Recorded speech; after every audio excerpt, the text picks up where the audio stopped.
నమస్తే సార్.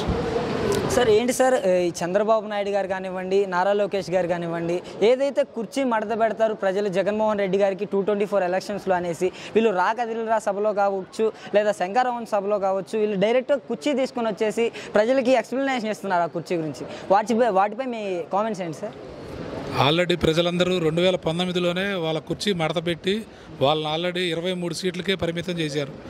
రాబోయే రోజుల్లో ఆ 1-2 సీట్లు కూడా రాకుండా ఏదైతే జగన్మోహన్ రెడ్డి గారు వైనాట్ 175 అని ఆల్రెడీ మా అందరికి కూడా పిలుపునియటం, ఈరోజు చూస్తున్నటువంటి మరి ఎలక్షన్ ఆల్రెడీ ప్రజలందరూ కూడా ఎవరైతే రేపు రాబోయే రోజుల్లో కుర్చీ మడత పెట్టడం కాదు, కుర్చీయే లేకుండా చేయడానికి సిద్ధంగా ఉన్నారు.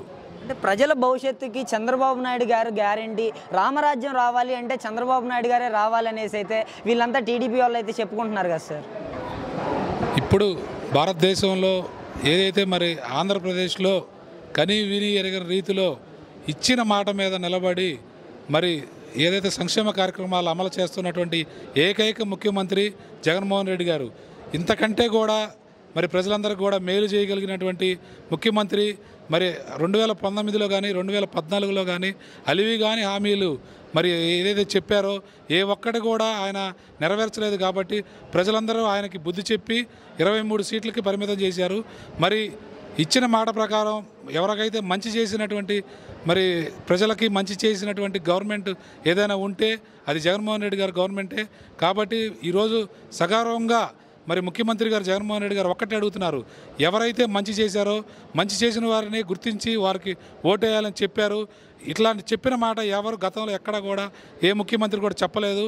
కాబట్టి 2024 ఇప్పుడు జరగబోయే వచ్చే నెల ఎలక్షన్లో 175కి కనీసం 170 పైచిలకు వస్తాయని మేమందరం ధీమా వ్యక్తం చేస్తున్నాం.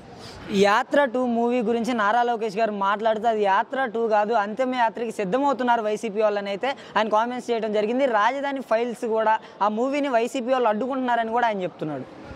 ఈరోజు యాత్ర 2లో మరి ఏది కల్పితం కాదు, ఖచ్చితంగా జరిగిన చరిత్రనే ఒక సినిమా రూపంలో ప్రజలందరి ముందుకు తీసుకొచ్చారు.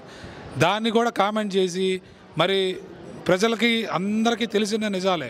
రాజశేఖర రెడ్డి గారు మరి ఆయన ఎటువంటి సంక్షేమ కార్యక్రమాలు ఈరోజు ఆరోగ్యశ్రీ కానివ్వండి, ఇంధనం ఇల్లు కానివ్వండి, అలాగే 108 కానివ్వండి, ఫీజు రియంబర్స్మెంట్ కానివ్వండి, రైతు రుణమాఫీ కానివ్వండి, అవన్నీ చేసి చూపించినటువంటి యాత్ర 1. యాత్ర 2లో కూడా మరి ఆయన చనిపోయిన తర్వాత ఏదైతే మరి ప్రజలందరూ కూడా ఒక దిగ్భ్రాంతంలోకి గురి అయ్యి మరి ఈరోజు ఆయన జగన్మోహన్ రెడ్డి గారు పాదయాత్ర చేసి ఓదార్పు యాత్ర చేసి ఆయన ఏ విధంగా మరి ఆయన ప్రజలందరూ ముందుకు వచ్చారో అదే సినిమా రూపంలో చూపించారే కానీ ఎక్కడా కూడా ఒక్కటి కూడా కల్పితం కాదు. దానికి మరి వారు ఎలా స్పందించినా సరే ప్రజలందరూ కూడా గమనిస్తున్నారు. రాబోయే రోజుల్లో కూడా ఖచ్చితంగా దానికి మళ్ళీ యాత్ర 3 కూడా రిలీజ్ చేస్తాం. ఎందుకంటే 2019 నుంచి 2024 వరకు మరి ఏదైతే జగన్మోహన్ రెడ్డి గారు ఇచ్చిన మాట ప్రకారం ఆ రోజు పాదయాత్రలో చెప్పిన ప్రతి ఒక్క కార్యక్రమం కూడా 100% అమలుపరిచినటువంటి ఏకైక ముఖ్యమంత్రి జగన్మోహన్ రెడ్డి గారు. కాబట్టి యాత్ర 3 కూడా రాబోయే రోజుల్లో రిలీజ్ అవుతుంది. ప్రజలందరూ కూడా ఈరోజు అందరూ కూడా హర్షిస్తున్నారు.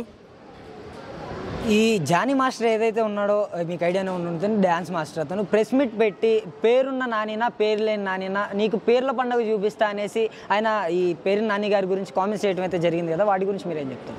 ఈరోజు నాని గారు మీరందరూ చూస్తున్నారు, ఒక సామాన్యమైన కార్యకర్తలాగా ఈరోజు బస్సు నడపటం, అదేవిధంగా మరి కార్యకర్తల్లో ఉండి ఆయన జెండా ఊపటం కానివ్వండి, ప్రతి ఒక్క కార్యక్రమం కూడా ఆయన ఎక్కడా కూడా ఆయన పోటీ చేయట్లేదు, వాళ్ళ అబ్బాయి పోటీ చేస్తున్నాడు.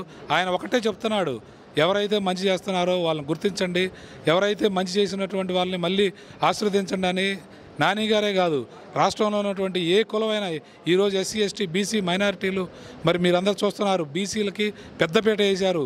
ఈరోజు మరి ఎస్సీలు మైనారిటీలు ఈరోజు సీనియర్లతో సైతం పక్కన పెట్టి మరి సామాన్యమైనటువంటి కార్యకర్తలకు కూడా ఈరోజు ఎమ్మెల్యే సీట్లు ఎంపీ సీట్లు ఇస్తున్నటువంటి ముఖ్యమంత్రి జగన్మోహన్ రెడ్డి గారు.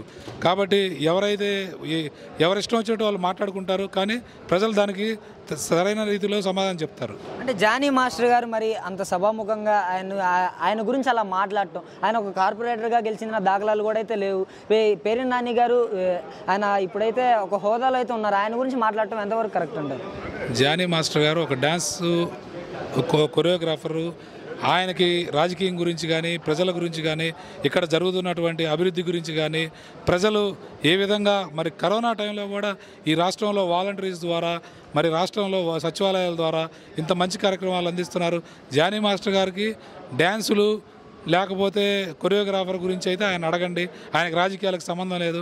అలాంటి వ్యక్తి కామెంట్స్ ఈరోజు మా నాయకుడు పేరు నాని గారి గురించి మాట్లాడటం హాస్యాస్పదంగా ఉంది.